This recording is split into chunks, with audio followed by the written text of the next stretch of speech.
All right. What's up, everybody? How we doing? Thursday night. We got Thursday night football. We also got some NBA games, so I figure we might as well get to those as well.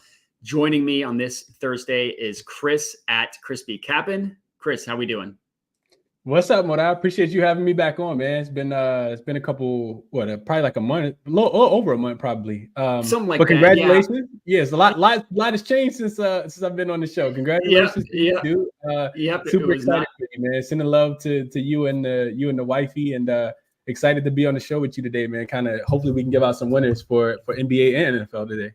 Yeah, thank you. Appreciate that. Yeah, it was not personal. The reason why we had a couple week break for you being on the stream, there's no streams to be had. But so we got Thursday night football tonight. Hopefully it's a good game. I mean, the fact that the Rams got Kupp, I always do that, Kupp and Puka back, hopefully means they are able to move the ball a little bit. And then we have 4 NBA games as well, so I figure we'll get into those real quick. Majority of it's going to be NFL heavy though.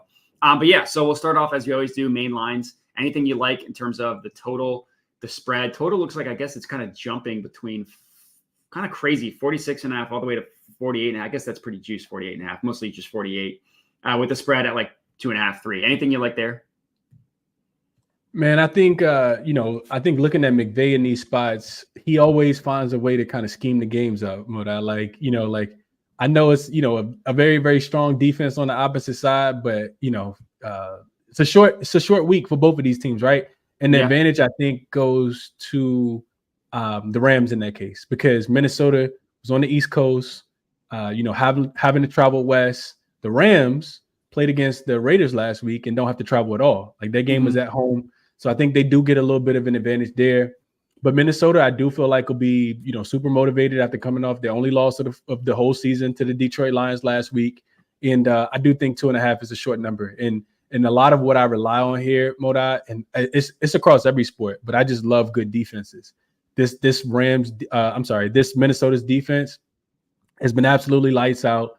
They make you one-dimensional. They shut the run down, which I'll talk about in a couple minutes when I talk about player props. But they shut the run down. They force you to be, one-dimensional. And I'm just not, as good as Sean McVay is, I'm not trusting the defense for the Rams in this spot. So I didn't play the spread, but I would lean towards the, if you can get a 2.5, I would take the 2.5.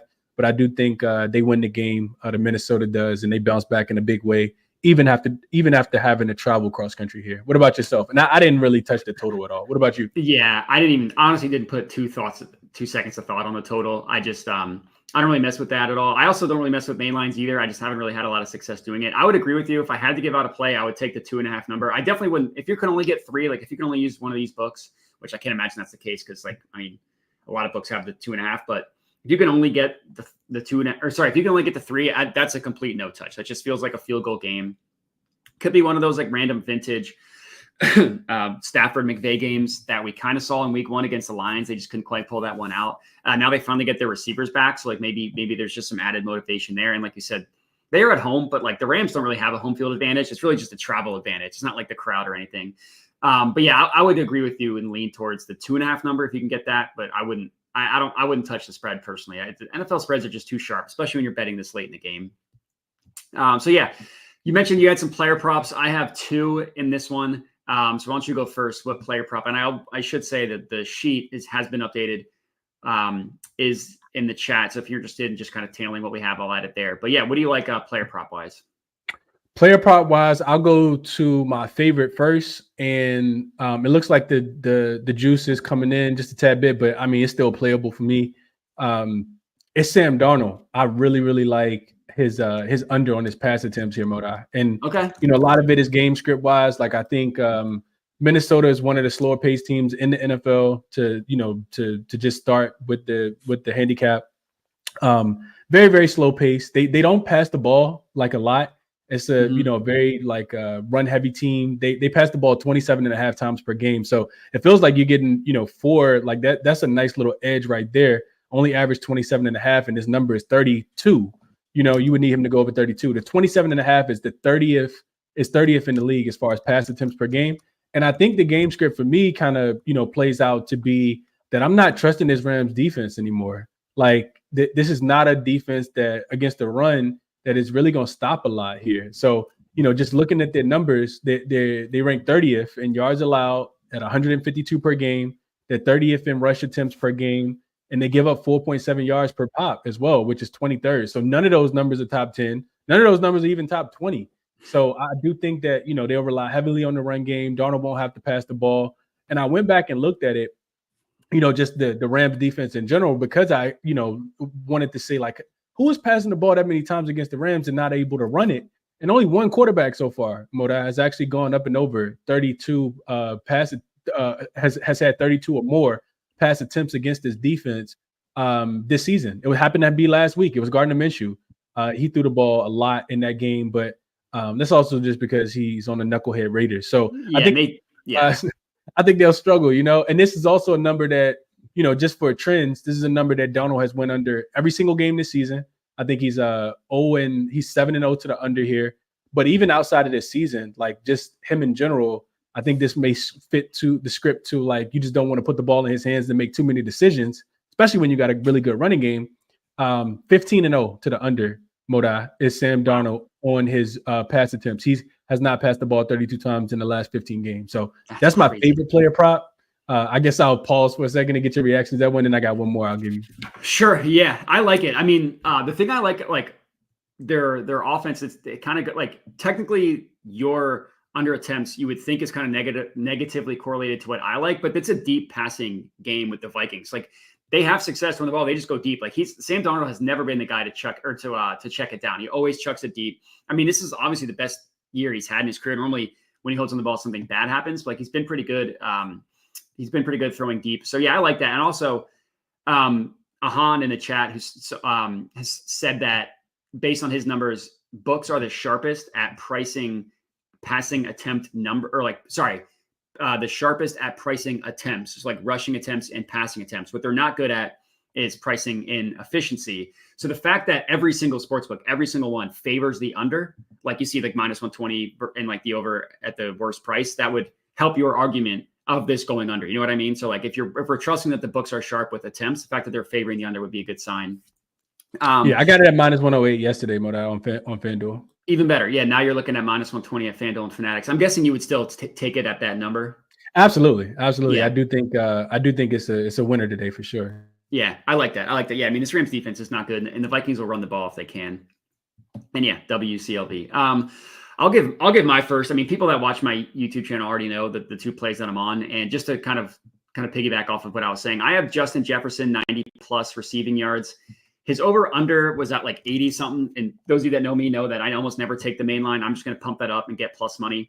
More often than not, like if he hits his main line play, he'll hit like the very like 8 yards higher to get to the 90 number. It looks like I got it at +120. Looks like right now, let me zoom out a little bit. The best offered price is like +106, +108 at Bet Rivers. We'll just quote the FanDuel number because Bet Rivers is the worst. But this is a play on like, I like the receiving yards, not the receptions. And it's because of exactly what we talked about. They're a deep passing type of team. And if you look at Jefferson, it's kind of funny. Like, he's only hit 90 yards twice. He's gone over 100 once, but he's been very consistent. You take out week 1, which kind of doesn't really matter because like they got a pick 6 against the Giants in that game. The Giants couldn't do anything. They just didn't even pass the ball. Since then, he's had at least 80 yards in every single game. And I'll take that floor in a game in which I think he should have a ton of chunk plays. Because if you look at him, so his target rate is the second highest in the NFL, 30.9%. Only Malik Neighbors is ahead of him, and Malik Neighbors just gets targeted an obscene amount. But if you look at all wide receivers in the top 10 in target rate, he has the second highest ADOT of those top 10 receivers, the average depth of target. The only one ahead of him is George Pickens, who's like, is just a deep ball merchant. And if you look at all the advanced numbers for Jefferson, like obviously it's not a hot take saying Jefferson's a good receiver, but second in the NFL in yards per route run, third in first read target rate. And I like the fact that the Vikings have a smart offense and move him around the formation. Like, he's not just lining up on one side and running the same routes. His route tree is very, it's an expanse route tree. Like, he lines up in the slot 35% of the time. And it's not like the joke that they would say with Cliff Kingsbury and DeAndre Hopkins. So it's just a route bush. Like, everything you do is just a curl route every single time. That's not what they're doing with Justin Jefferson. And the Rams defense, because of like, they don't get thrown on a lot, because you can have success running against them, and they haven't been winning in a lot of games. But when you throw on them, you can have success doing so. They've allowed the 4th most yards per route run, 2nd most yards per target, and the most yards per reception. So if you're telling me that like Justin Jefferson's good at making plays on the field, which he is, he gets targeted deep, and the Rams can't stop the deep pass. It lines up for Justin Jefferson. So again, I got him at plus 120. I would still take it at the plus 106 number. I think that's solid. So that was my first one. I'll let you go. If you have any thoughts on that, go ahead. If not, you can go to your second one. Yeah, no, I love it. I love it, Moda. I think he definitely. I think just looking at Darnold, I think you have tons of time to get the passes off. And like I said, I'm just not high on that defense. So I think they find success both through the run and through the air. Yeah. Today, I just don't think he'll have to pass. Like you said, the depth of target will be there, and he can get this without needing 12, 13 catches. Exactly. I definitely think he'll get there because it'll be some deep balls for sure. I'll go. So this number actually dropped a little bit more. I hadn't even checked it since yesterday. It looks like I do see a 75.5 right now because I know we're both on the same screen. It's on Fanatic. For Kyren Williams. I'm someone who loves fading running backs. Like I love fading running backs, especially if they're going up against a really strong defense. And this Vikings defense, I kind of talked about it already, but they're elite defensively. And I think they will continue to make offenses one-dimensional. They'll take away the run, forcing teams to pass the ball. This team ranks number 1 in opponent rush EPA per play. I'm sorry, second in opponent rush success rate. And you go back and look at what Jahmyr Gibbs did to them, which is also another reason why I like it, because Jahmyr Gibbs has such a good game. I think he broke 2 explosive runs of like 25 or 30 yards or more. But outside of Jahmyr Gibbs last week and Jordan Mason in week 2, those are only 2 running backs that have 76 rushing yards. I think they faced like a total of 14 running backs so far this season. So I really, really like him in this spot to stay under. This number has come down to about 72.5 on other sports books.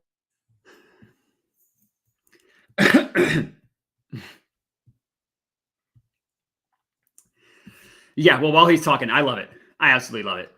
I think that's great. I mean, you're getting a matchup play, you're getting a game script play, you're getting a ton of reasons why. Go ahead. Sorry, I was just Well, the last thing I was going to say about that is the other thing I think that hasn't really been talked about with the Vikings is how well they started games.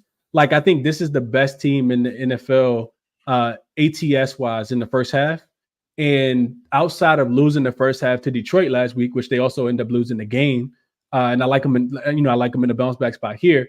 Yeah. Outside of that, they've had the lead at the first half, like almost by double digits in every single game so far, which goes into the game script, which goes farther into the game script here, that we could see Stafford just have to turn into a gunslinger if they do make the game one-dimensional. He may not get, as many carries because he has had a very productive season so far, like a touchdown almost in every single game, I think.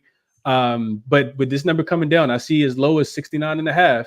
I think we got a little, positive CLV here. This was minus 120 on BetMGM a couple of days ago, and it's down to it's down to 70.5. So 5 yards is dropped just since yesterday when I gave this play out yesterday.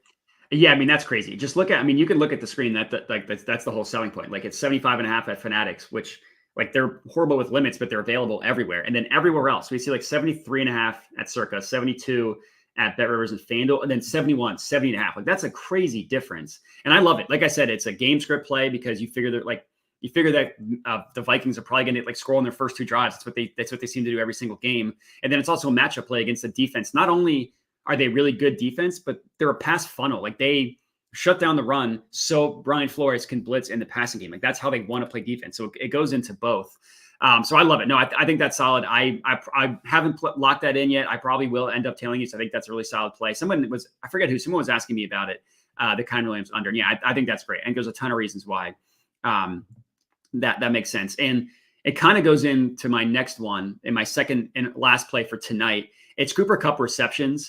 I get it. People being scared off. It's his first game back. Puka Nakua's back, all that stuff. I don't care. Like when this guy's on the field, he gets targeted. And I think that, he's healthy. Like he probably would have played on Sunday if they didn't have to follow up and then play Thursday. You know what I mean? Like the Rams probably looked at the schedule, said, oh, we have the Raiders and then we have a Thursday game. We're going to go ahead and send them out for one more week. Like we can probably get by. And they did. They beat the Raiders. So it worked.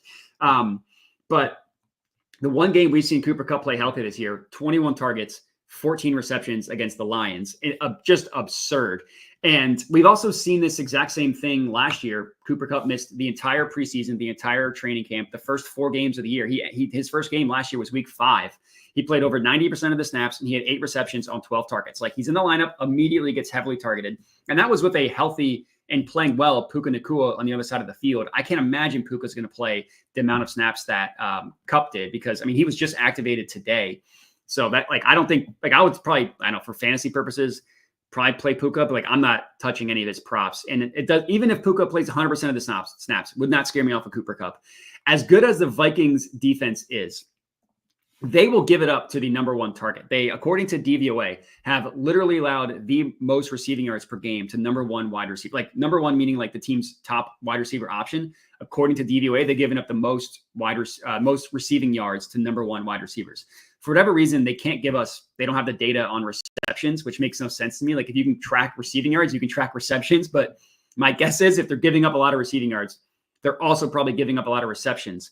93.6 receiving yards per game to number 1 options, one of only 2 teams above 90. And just in general, they're allowing the second most passing yards specifically to wide receivers. So that's how they want to play. They're pass funnel, and they're blitz heavy. Like, what does Matthew Stafford do when he gets blitzed? He's going to find he's going to find Cooper Kupp. Exactly what Ahan said in the chat here. He's going to have 0.05 seconds to throw, and he's going to find Cooper 7 times. I love it. I got it at, I think, -108. Obviously -110. I would definitely take it at -110. I was really, really close to taking him for a ladder play, at least up to 8, because you can get that 8 at +180, but over 7.5 +180. I just decided to stay, like, we're getting close enough to even money that I decided to play it safe, because there's a little too much uncertainty for like a super ceiling ladder play. But yeah, I love this play on Cooper Kupp. It was one of only 2 plays that I locked in, but I think it's super solid. And yeah, I mean, it's like, oh, Matt, who do you like today? I think Justin Jefferson and Cooper Kupp are going to have good games. It's not like I'm going out on a limb here, right? but yeah, that's just kind of how the board fell to me. Yeah, that makes a ton of sense here, man. I agree. I think we both got like the same game script, and if it goes the way we think it's gonna go, then we probably sweep the board here. Yeah, it's one of those. It's like you're either cashing both or you're cashing neither. I mean, I guess I do have both Jefferson and Kupp receiving props, so maybe I could go 1-1 there based on the odds that I got him at. 1-1 would either break even or I would be profitable, so I'm good with that. Was there anything else? One market that I couldn't find anything I liked in this game was touchdowns. Was there anything that you looked at? Because I know people love the anytime touchdown market. Man, you know, the one that really stood out to me the most, it was +100 yesterday on Bet365, was Aaron Jones. Like, he doesn't have a lot of touchdowns this year, Moda. I was going through it and I was like, man, he has like, I think 2 rushing touchdowns and like 1 receiving touchdown. And you would just expect for somebody who has like 93 plus rushing yards in so many games this season, I think he's going up and over his rushing total in 6 of the 8 games so far, with at least 93 in all of those. You would expect him to have more touchdowns. So I thought like just being able to kind of catch him at plus money, like kind of made a lot of sense to me. You know, I already kind of gave out the numbers for, this Rams defense. And I kind of feel like he'll find the end zone. I know he had the hamstring injury before last week, but I mean, he looked good last week. He had 93 rushing yards. I don't think that's going to be hampering him at all in this game. And I thought being able to get it at plus money, I'm not sure what the odds are right now. -105. Oh, -105. So it hasn't moved 5 cents, but Bet365 had it at +100 yesterday. So that was the one that I kind of, liked the most. But and then on the opposite side, it's like all of the wide receivers, like who is going to be the guy, especially if we're expecting game script to be that, if we're thinking that this team is going to score. Kyren Williams has terrible odds, right? Unless you're taking him to score 2. And so you're really like, kind of isolated to pick one of the wide receivers. And I mean, who's it going to be? Tutu Atwell, Cooper Kupp, like, it's a lot of different guys there. Robinson, like, I couldn't really like be too decisive on that side.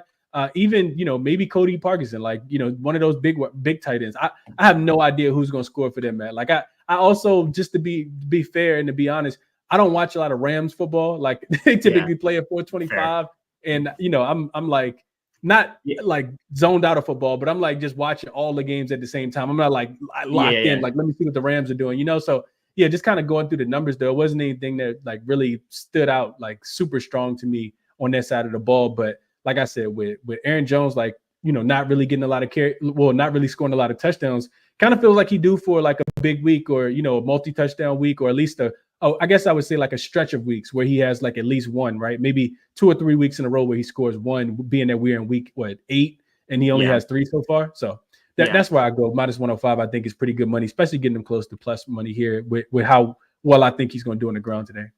Yeah, I think that's solid. And with what I like about Aaron Jones is like he could also, he gets enough work through the air that you're not just betting on a rushing touchdown. And it's rare you get a starting running back that gets as much work as he does at even close to even money. Like if you just want to compare, I mean, it's a different scale. Like Kyren Williams has scored in like 15 straight games, whatever it is. Like it's ridiculous. But even Justin Jefferson on the same team is minus 115. Like you almost never see the wide receiver with worse odds for the than the running back. So that's just kind of shows how he's being priced.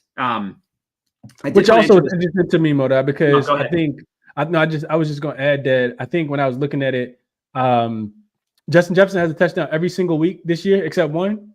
I think that's right. Yeah, I think it was like 2 weeks ago he didn't score against. I think it might have been the London game against the Jets. He scored every other week. So I mean, that's not something I'd be looking to buck here. Yeah, that's true, especially in a good matchup. Like, that's fair. Someone asked about Colby Parkinson. To me, with Kupp back, with Puka Nacua back, I'm not. If you want to take him for a touchdown, that's fine because like you're getting crazy odds. Like, what are you getting? Plus 360 odds. Like I'm not going to like, it doesn't take the smartest person in the world to say that a plus 360 play is not likely to hit. So I won't talk you off of that, but I'm not touching anything Colby Parkinson. It's not like he even did that well when the guys were not in. Now that they're back, even if Puka plays 50% of the snaps, I'd rather do a dart throw with like Tutu Atwell or Colin. What's that? Colin Johnson? What's his name? The guy, is it Colin Johnson? Tyler Johnson? Maybe I'm thinking of. Tyler Johnson, yeah. Tyler Johnson. I'd rather take a shot on one of them if you're not going to go Kupp. I think if I were to take a Ram, it would be Cooper Kupp plus 150, plus 145. Because I mean, like I said, the only game he played this year, he scored a touchdown, 21 targets, 14 receptions, and it's a good matchup against the Vikings defense, who is a good defense, but that's what they try to do. I see Mike Wilkerson is also on that. And then 3-legger for FanDuel, no sweat. I posted I guess maybe I haven't posted on Twitter yet. I think I locked it in and forgot to press send. But the 2 plays that I put in the same game parlay, and then I parlayed that with Matthew Stafford 250 plus passing yards because I feel like 250 is pretty low for a Vikings team that, like I said, it's a pass funnel. So that's what I would do. I would do Jefferson receptions. I would do Jefferson yards, Kupp receptions, and then Stafford passing yards. And then I'm curious. I saw this in here from Mahan. If that's you saying that you are on Colby Parkinson, then I'm going to feel dumb for just telling that person that I don't like Colby Parkinson props. But no, I think Ahan mentioned that when we were talking about touchdown scores. I mean, super big tight end, big frame, can box you out. Like, sure. Yeah, I think that's what we were talking about, just touchdown scores in general. Yeah, because that is when you mentioned it, and it looks like, and this is I love a good cross sport parlay, and we haven't talked about NBA yet. I'm on Luka and Dante assists. So I'm obviously on Jefferson receiving. So like I'm the top MFer in here. I'm not going to disagree with you on that. Okay. Yeah. So it's a touchdown thing. Ahan, if you're telling me you're on a nasty boy, Colby Parkinson touchdown, then just say less. Cause I will tail you on that. Cause Ahan is the nasty boy king. I forget the exact wording I used on Monday, but basically if it's a nasty boy, Ahan's probably on it. And he cashed out. We had McMillan. All right. Then plus 360, I'll sprinkle. But yeah, he had McMillan receiving yards that cashed on Monday. Han's on a legendary nasty boy run. But anyways, anything else that you have for tonight? And we can quickly go through NBA. I think NFL tonight. I think we did a pretty good job, Moda. I think, like I said, I just like the under for Kyren Williams, and I love the under for Sam Darnold pass attempts. Those are my favorite 2 plays for tonight for sure. I like it. In NBA, we obviously don't have to go super heavily into every game. But if there's we got 4 games tonight. I have 3 bets locked in. I put them on my YouTube channel. I haven't played anything else other than that. Oh no, sorry. The one thing that I wanted to mention for the football game that I forgot is I do like a negative correlation parlay with Jordan Addison, under 3.5 receptions. He has yet to have 4 receptions all year. It's a little bit of a misnomer because he's had a decent year when he's played, when he's been healthy. But because of, like we talked about, the low passing volume and high passing, like average depth of target of the Vikings offense, He's hit 50 yards in 2 games. He actually smoked it in both of them, but he's never had over 3.5 receptions. So I think that you can get like plus 800 roughly odds on 50 plus receiving yards and under 3.5 receptions. That I think is a beautiful negative correlation parlay. Do not look at your last tweet. Now I am looking at it because I'm curious. If you're, let's see what Han hates me. Oh wait, that's not. What am I looking at? Let's see it. I'm pulling it up. All right. Han, Jordan Addison. Oh, wow. Okay. All right. Well, I know you love, so people don't know what I'm seeing. He's on Jordan Addison over 3.5 receptions. So we'll have to go opposite there, but he loves these, the props that have a 0% hit rate. So I'm not surprised to see that he's on the more Addison props. Anyways, NBA 4 games. What do you like? Man, I went 4-1 yesterday, Moda, and I kind of felt lucky. Like some of it felt luck, but some of it also felt real easy, and it still felt like we're kind of throwing darts and not, they don't have a lot to go off of. Kind of like what we talked about when we were on Cal's show yesterday. I think the 2 best that I like the most. I was on Cal's show with him today and Ski Profit, and we were talking just talking the games out because there's not a lot that I really want to love. I think the Boston and Washington game, like. Who wants to take points with Washington? Who wants to lay 2 touchdowns and so I kind of wanted to stay away from that. I think the Derek White threes makes a ton of sense. Like I can see him having another big game from the 3-point line. I think it's over his 3.5, but I didn't bet that. It is a nice plus money. And I think it just makes a ton of sense. If Jaylen Brown and Jason Tatum are beating Kyle Kuzma and Jordan Poole, and Bilal Koulibaly off the dribble, then those 3-point shots are going to be there, and I expect them to keep checking. So that one kind of made a little bit of sense to me.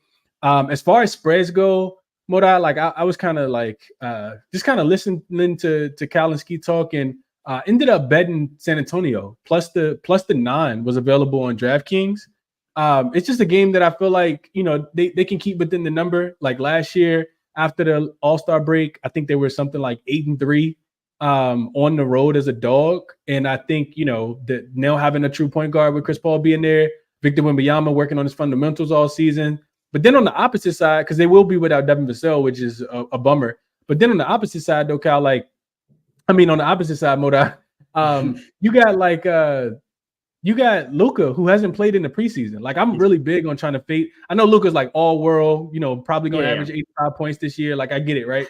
But I'm real big on fading team players in the preseason. It doesn't matter if NBA, NFL. Like, if we saw what happened first, week 1 with Kirk Cousins, right, against Pittsburgh, like, just looked like a shell of himself. And I know San Antonio's not. They're still young. They're still developing. But if I can get 9, like. Dallas is not a team I want to lay 9 points without, out of the gate. So I did bet San Antonio. It's a smaller play. Like I'm not going super crazy until we get, data points to collect on these teams. But San Antonio, I take them plus the 9 because I felt that was a tad bit disrespectful. And then outside of that, man, I really wanted to take OKC. I didn't quite get there because they're lacking a lot of size. There's no Jalen Williams. There's no Kendrick Williams. There's no Isaiah Hartenstein, which to me feels like Jokic should absolutely go crazy. Yeah. And you really need Chet Holmgren to stay on the floor. Like if he's out at center, I'm not sure what they're going to do. They may have to double because they don't have a lot of, other size behind him. So as much as I like OKC, they did win 3 of the 4 head-to-head matchups last season against this Denver Nuggets team. They won both games in Denver last season as well. SGA had a 40 ball in one of those.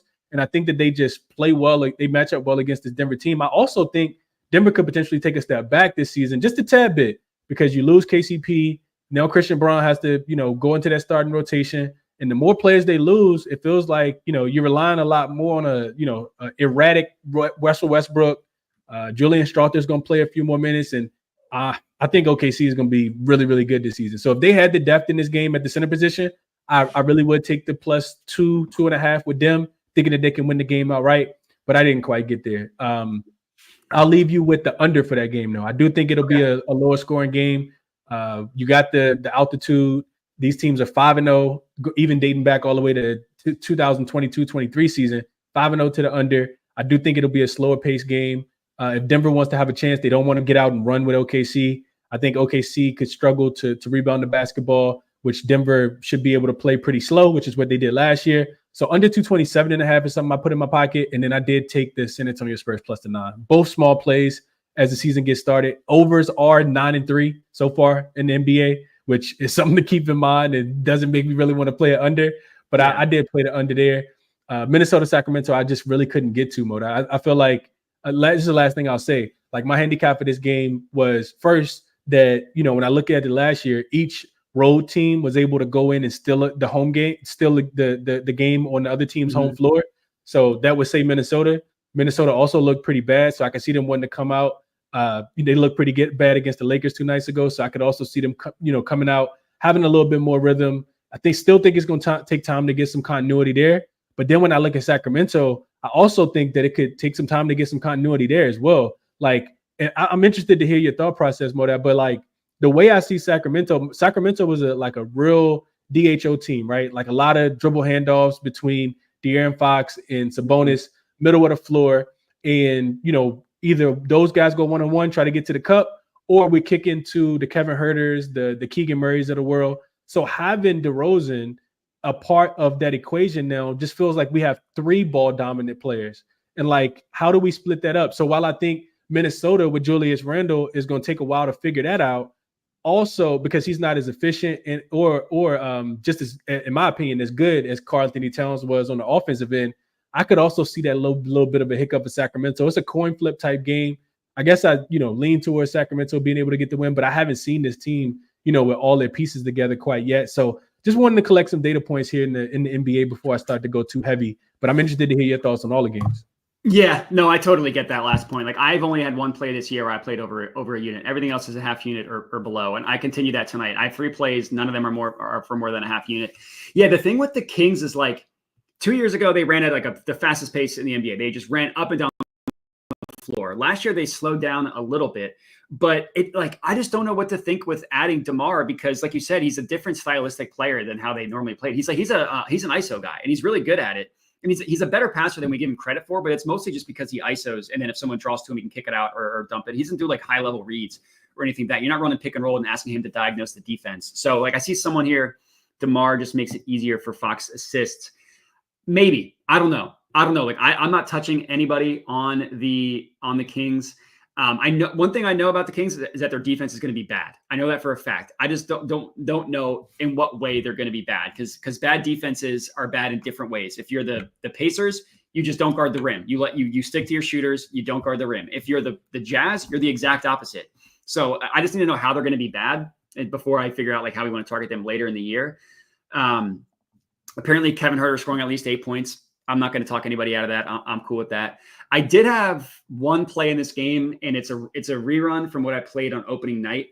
That was like, I'm glad I was already asleep for it because it was like the worst. It would have been the worst beat of my life, but I had not the DiVincenzo assist. Yes, he had 3. In like I remember you talking about that. Dude, he had like 3 in the first like 4 minutes. I mean, this is what people are telling me. I was long asleep, but he had like 3 in the first 4 minutes of the game, and then he didn't have any the rest of the game. So I took him once again. I took him 4+ assists. There's no way I was going to let myself get screwed by the DiVincenzo assist again. Like I said, he had 3 in the first like 4 minutes based on what people told me. And he ended the game with 6 potential assists. So it's not like he just completely blew that out of the water, but he was 3rd among the guards in total passes. Gobert had more than him, but like that doesn't count. Gobert's passes are just him in the post and then kicking it back out. He had the 3rd most potential assists on the team. Edwards was ahead of him, but Edwards is over under, like he had 11 potentials and his over unders at 5.5. That's accurately priced. Julius Randle had 7 potential assists. His over under is priced. I mean, 4.5 for -120 is not terrible. Like that's accurately priced. And yeah, I did see that. Apparently AD blocked Gobert. That would have been the 4th potential or the 4th actual assist, which hurts. So I went right back to it. I'm a stubborn man. And after that beat, I was like, and the thing is, like, he did everything we wanted him to. He played over 30 minutes, and we're getting a better price on the 4+ than we got last time. For whatever reason, FanDuel took that market down. I got him at +195 on FanDuel. I don't know why they took it down, but now you're looking at +180 at Caesars, and look everywhere else, +135, +135, +152. Like that's a solid price. So I'm cool with it. Like I'm hitting that again. I didn't do the 5+ like I did last time. I just did the over 3.5. But that's where I went. Another play that I like in this game that I didn't bet that I think is solid is Anthony Edwards points. You can get it 26.5 for plus 105, which I think is really solid. I think he ended with exactly 26 in the first game. And I think that Lakers defense is going to be good. Like JJ Redick, at least for game one, like who knows, the teams are going to catch up. But I know for a fact that Lakers defense is going to be better than this Kings defense. Surprised the hell out of me, Moda. yeah, I bet. And like I said, like I know this Kings defense is going to be bad. I know they have nobody that can protect the rim. Last year, the Kings, like they didn't give up a ton in the paint. What they ended up doing is just like sticking everybody in the paint and then like the area outside of it. Like you're still in I meant to say the restricted area. They didn't give up a ton in the restricted area. They gave it up in the paint, but non-restricted area is how NBA.com defines it. And Anthony Edwards can attack the rim. And if you're sticking under the rim, he click quick little floater. He's fine with that. So I like him. I think it's solid if you want to pump that up to 30. Also, he's going to come out shooting after losing in the first game of the year in the way that they lost. So I think that was solid. The only other two bets that I locked in was I took Luka 10 plus assists. That last I checked, that actually moved against me. I will admit you like wanting to fade him after not playing in the preseason does make me a little nervous, but so I got him at minus 105. Now you can get a plus 105 or plus 104. That doesn't make me feel great, admittedly, when you're getting a worse price, especially when it's like two heavy player prop books like FanDuel and DraftKings. But if you're just isolating the matchup, Spurs gave up the most points to pick and roll men in the NBA last year. I don't think their defensive philosophy, they added Harrison Barnes, they added Chris Paul, but like they still don't have a lot of players that can stop a guy like Luka from driving from the perimeter. Like they're just going to just going to spam pick and rolls with Luka, and he's not going to want to shoot over Wemby, so he's just going to lob it to Derek Lively or drop it off to Derek Lively or kick it out to the new shooters that they have in Klay Thompson and Quentin Grimes. So I like the Luka assist angle. I love when Kyle finally. I was waiting for Kyle to come in here. He always comes in here and trolls, and it's hilarious. But anyways, the Luka 10 plus assists again. I got it at minus 105. So if you don't want to take it because the line has moved in the opposite direction, I don't blame anybody. The last play I have, I know this has been long, so I'll be quick. Is I took Christian Brown 2+ made 3-pointers.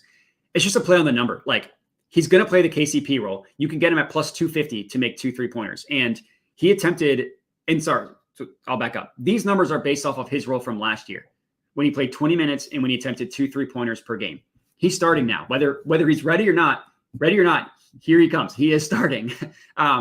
And he took the most corner threes on the Nuggets in the preseason. Now he only made one of them, which is admittedly not great, but I like the fact that he's taking them. And the Thunder, we saw this in the playoffs last year. They will leave dudes that they don't respect wide open on the 3-point line. They got burned by PJ Washington and Derek Jones Jr., but they'll leave them open. That's going to be Christian Brown. I just need him to make 2. He'll probably take 5. 2 of 5 I'm cool with. Actually, that FanDuel price wasn't available this morning. I got it at plus 220. So that's 2 of the 3 that moved against me, which doesn't make me feel great. But I mean, plus 250, I think is great. So that's where I went. 3 plays. The 3 plays I had: Luka assist, DiVincenzo assist, and Christian Brown 3-pointers. Had a good day yesterday. Thank you to John Morant. It wasn't quite a 4-in-1 day, but it was a day in the green. So we'll take that. But cool. All right. That's everything I have. Anything else that you have for tonight? Could be anything. No. I just want your thoughts real quick, Moda, on 2 things. Sure. So first one is Christian Brown points in general, right? Like I was just listening to you talk, and I think he was set at like 8.5. And it's interesting to hear that you say you're on his 3-point prop. I think without the lack of depth that they could have at the rim, we know he's a high flyer, right? Like he can attack the rim, especially if he gets out and runs in transition, maybe a backdoor cut. Like it's a lot of unselfish players, willing passers on that team. Are you interested in his points at all, or did you consider that? And then the next one I wanted to ask you about was Luka, his points specifically. If you had to play it, I'm interested in if you would or if you wouldn't, and your reason behind that. And then I'm done. Sure. Yeah. So to be truthful, I did not think about his points. You're right in that he's good off the catch and like a pump and go. I forget the word that you're looking for, but he can pump fake and he can go. He is a high flyer. He can attack the rim. He's good off of cuts from Jokic. So honestly, I honestly might bet the 10 plus points at plus 120 odds. I think that's a really, really good. If I was going to play it, that's where I would go. I'd go the 10 plus because unlike some 3-and-D players, like he actually does have some off the bounce. Like he's just going to catch and go. That's all he's going to do, like off like a pump fake and go. But he can do that, and plus 120 for that is solid. So I'm interesting that you asked about Luka points, because when I was first looking at this game, I was really, really debating taking Luka points plus assists and just not even having to worry about it. Because the Spurs, even though I talked about like they gave up the most points to the roll man, they gave up the fourth most to the pick and roll ball handler. So like they did also give it up to the ball handler, and they didn't give up. They were like middle of the pack in terms of catch and shoot 3-pointers. So that would kind of lead you to like less on the assist for Luka. But I just think that like with all the shooters that they have, I like his catch and shoot, or the assists from catch and shoot are going to be way up with Luka this year than they were last year, especially if you look at the entire season. From the All-Star break on, it was a little bit different when they added PJ Washington and stuff. But so Luka points, what is he at? Like 29.5. Yeah. I mean, that's not bad. I think I like the assist better. I mean, it's rare that you see Luka at 29.5 for relatively or reasonable odds at -110. I think is solid. So yeah, I mean, I think it's good. I think the points are good. I think the assists are good. I went with the assist, but if you just wanted to not bother, you could do what I was debating and do the points plus assists. Okay. I just wanted your thoughts, like maybe a fade because it's his first game back, but also like very juicy matchup that he's had success with against before. So I was just curious to get thoughts. That Christian Braun like is something that you're kind of talking me into though, but I hadn't thought. Like I guess I like glimpsed at it, but I was like how do I feel about this player? And I just kind of kept going, but. Like what you mentioning that, he is supposed to be the KCP and you expect those minutes to be there for him. And one of the reasons why I think they let KCP walk is because they feel like Christian Braun is like a younger version. Not like that he's hit that KCP level quite yet, but the minutes, like you said, are going to be there. In the preseason, I'm looking right now, he played in all 5 games.